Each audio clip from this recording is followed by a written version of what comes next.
Сәлем достар, менің арнама қош келдіңіздер. Бүгін жүгеріден банка жабатын боламыз. Ең алдымен бізге жүгерлеріміздің сыртынан жақсылап осылай ажыратып, тазалап алатын боламыз. Барлығын дәл осылай ашып болғаннан соң салқын суға бір рет жуып алатын боламыз.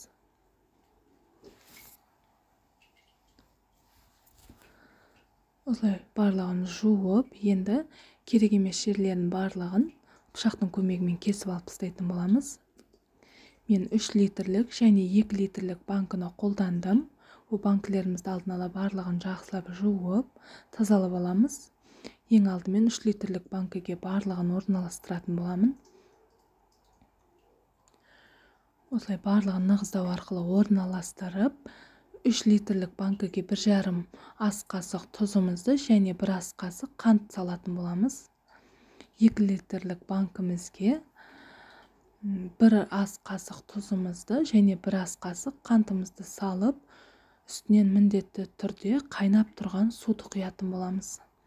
Екеуіне де дәл осылай құйып, енді үлкендеу кастрюль болса, оны да ішіне жарты су құйып,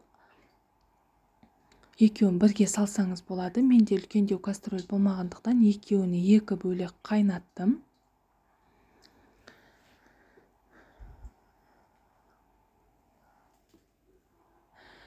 Дәл осылай жарты сағатқа қайнататын боламыз.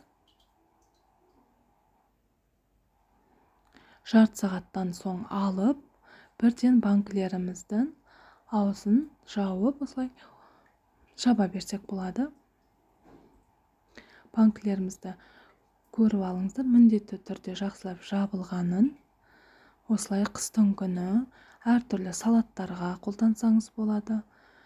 Және жылы суға салып жеуге де болады. Осылай әдемі болып шығады.